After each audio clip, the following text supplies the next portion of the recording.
Andrés, Lorenzo, buenos días tengáis todas y todos. Yo soy el que está agradecido porque cuando Andrés contactó conmigo me habló de vuestro proyecto, la verdad es que me interesó mucho. Voy a decir brevemente hoy, ahora en esta primera intervención, por qué tres razones me interesó mucho. Yo llevo tiempo trabajando sobre desigualdad y fracturas sociales en sociedades europeas. Básicamente dedico mi tiempo ahora a esto, desde hace tiempo. Y hace también tiempo que sigo a una dimensión de lo que se define como economía colaborativa, alguna dimensión sobre los efectos de la estructura social europea y por supuesto en España, no tanto en la Comunidad Valenciana. Bien, ¿por qué tres razones me interesa a mí este proyecto? Porque os agradezco mucho que me incorporaseis a este grupo. En primer lugar, porque hay un primer plano que yo sigo con cierto interés, que es el de los grandes desacoplamientos que se están produciendo y cómo esto afecta a territorios y a sistemas productivos. Cuando digo grandes desacoplamientos me refiero a cómo desde los 90 se produce el gran desacoplamiento entre Estado y mercado, o si queréis entre economía y política, de modo que, por decirlo de manera muy breve, la economía trabaja ya con la versión 4.0 y la política con la versión 1.0, por decirlo de manera muy breve. ¿Sí? Aquí se plantea un gran problema interdisciplinar, un gran problema que tiene que ver con intentar responder a la pregunta cómo desde la política se pueden emplear procesos que hace tiempo han escapado del margen de control de parlamentos. ¿Qué se puede hacer? Habida cuenta de que algunos de sus efectos, tal vez no perseguidos, tal vez indeseables, pues se nos están revelando como efectos que fracturan nuestras sociedades. Esta es la primera idea que hace tiempo que le doy vueltas y que me vino de una reflexión de Bauman, escrita en 2006, que decía: el nuevo imperio es algo que no se puede cartografiar en un mapa. Entendiendo por nuevo imperio Uber, no tienen fronteras, o Amazon, no hay fronteras. De modo que el nuevo imperio del siglo XXI ya no son nuevos imperios del siglo XX. Y esto plantea muchos retos interdisciplinares, geopolíticos, en términos de política pública, etc. De modo que esta es la primera idea. Rodrik lo formuló, ya sé que tiene detractores y seguidores, pero me quedo con la idea central. Lo reformuló diciendo: se nos plantea un gran dilema entre globalización económica, Estado y democracias. Los tres pivotes no son compatibles, son compatibles 2 de 3, pero los 3 no. Y en esta incompatibilidad entre globalización de la economía, Estado y democracia, pues los dos pivotes que han visto reducir sus capacidades son precisamente Estado-nación, léase parlamentos nacionales y democracia. Y aquí se nos plantea, a mí por lo menos, un gran problema a seguir, ¿no? De modo que, primera razón por esto, y esto que se analiza, que se define como una economía colaborativa, pues es un muy buen laboratorio para analizar qué se puede hacer o cómo se pueden emplear parte de estos procesos. Segunda razón por la que a mí me interesa particularmente este proyecto, porque esto es lo que analizamos, lo que se analiza también desde este plano, es un poco el nuevo modelo del sistema capitalista, porque es un modelo, no es una mutación más, no es una fase más, es un nuevo modelo que explicó, a mi juicio, de manera magistral, Sennett ya hace tiempo. Richard Sennett lo ha explicado muy bien.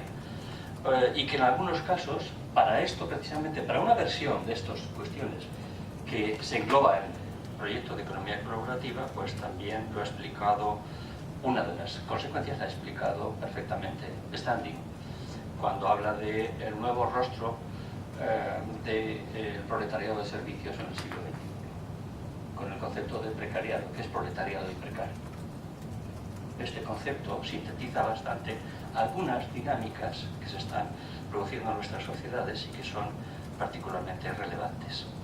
Esto arranca en los 90 y aquí se nos plantea, a mí al menos se me plantea otra otra gran cuestión, y es esta gran ruptura, esta cesura histórica que se produce en los 90, a partir de la cual concluye el siglo XX y se abre el siglo XXI con unos nuevos paradigmas que yo defino como cosmopolitismo neoliberal, y que una de sus consecuencias tiene que ver con la desregulación, una de sus manifestaciones, con la desregulación y la precarización de partes importantes de nuestras sociedades en países desarrollados. Aquí se plantea una situación nueva que creo yo que merece la atención interdisciplinar de las ciencias sociales y que Beck definió como la economía política de la inseguridad. De modo que desregulación, inseguridad, precarización forma parte de un modelo que yo creo que el que mejor lo ha explicado ha sido Seren en las características del nuevo capitalismo que desarrolla en su trabajo que está publicado por ahí en Anagrama. De modo que esta es la segunda razón. ¿Por qué digo los 90? Pues digo los 90 porque ahí acaba lo que Rosanvallon definió como el reformismo del miedo. De modo que esta cesura histórica viene determinada por un hecho. La segunda mitad del siglo XX, hasta los 90, obligó a los sistemas capitalistas a sentarse en las mesas de los contextos, de los consensos, y impulsar políticas de reforma social. Pero desde los 90 el poder ya no tuvo necesidad de sentarse en la mesa de ningún tipo de consenso para evitar nada. Esto es lo que Rosanvallon define como el fin del reformismo del miedo. Una vez que implosiona uno de los dos polos del modelo bipolar, el sistema capitalista se siente liberado para poner en marcha agendas muy desreguladas y agendas que recortan de manera sistemática, yo diría que consolida un modelo que ya es sistémico de precarización de sistemas laborales. Yo le otorgo categoría de sistémico a estas características. Y esta es la segunda razón por la que me interesa esta cuestión. Y la tercera, que es la que más me ocupa en los últimos años, es justamente analizar las fracturas sociales en nuestras sociedades. Como bien sabéis, la globalización ha tenido dos rostros, visto en términos geopolíticos muy distintos. Uno muy favorable, muy positivo, porque ha abierto una ventana de oportunidad histórica a centenares de millones de personas en otras partes del mundo. Centenares de millones es mucha gente.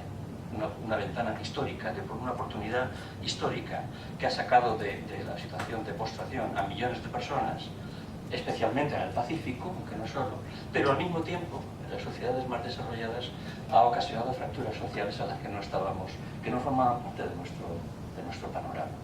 Precisamente porque la desregulación, la desindustrialización, la deslocalización, nos cuenta que en Occidente todo empieza por casi todo empieza por ocasiona en nuestras sociedades fracturas que debilitan nuestro modelo social, que debilitan nuestra estructura social en forma de almendra, en forma de diamante, y que van conformando estructuras sociales más un poco en forma de reloj de arena, adelgazando la parte central y empujando hacia abajo o hacia afuera a sectores de la sociedad, hacia abajo o hacia afuera. Bien, ¿esto qué está generando? Está generando dos modelos, dos grupos sociales. Los insiders, entre los que nos encontramos todos los que estamos aquí, y los outsiders, en los que se van agrupando una parte muy importante de nuestras sociedades, más allá de la titulación, es importante pero no es condición suficiente, y que afecta fundamentalmente a grupos de población de menos de 40 años. De modo que los outsiders van creciendo y los insiders vamos reduciéndonos. Y ahí es donde yo creo que se plantea esta gran cuestión.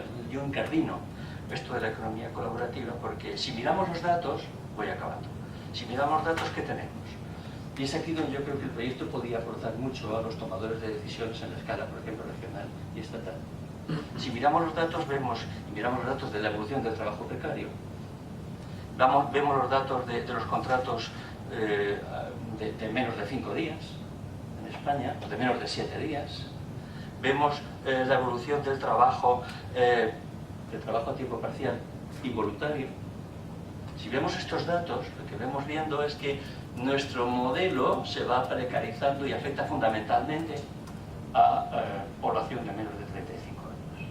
no solamente afecta a esto que hemos visto siempre de inmigrantes y tiene una dimensión de género, es evidente, sino que si ponemos el foco en los jóvenes de menos de 35 años, aquí hay un gran problema. Y este gran problema se llama el nuevo proletariado de servicios, porque fundamentalmente es población asociada a la economía de servicios. Y es aquí donde, y ahora ya acabo, donde yo incardino la economía colaborativa, que para mí tiene, digamos, dos versiones. Una versión amable, que es en la que yo incluyo todo lo que tiene que ver con innovaciones sociales muy prometedoras, pero periféricas al sistema. Intercambio, consumo próximo, innovaciones sociales hay muchas, pero todas son periféricas y afectan a un porcentaje muy bajo de nuestra población. Y luego está lo que yo defino como capitalismo digital, que es cómo las grandes plataformas pues aprovechan las TIC para poner en marcha una versión de capitalismo desregulado que precariza a millones de personas y que se define por algunos como economía colaborativa, dándole connotaciones positivas. Esta es la cuestión. De modo que, al menos mi punto de vista, es que esto no tiene nada que ver con nada que sea positivo, sino que es una versión de capitalismo desregulado, de capitalismo que hace lobby. Estoy siguiendo muy de cerca cómo están muy pendientes del Parlamento Europeo para ver cómo colocan mecanismos de desregulación de manera intensa. Naturalmente en Estados Unidos lo sigo menos, pero ya lo sé. Y esto yo creo que nos interpela como ciencia social. Yo creo que este es el gran desafío para las ciencias sociales, en los tres niveles, ¿no?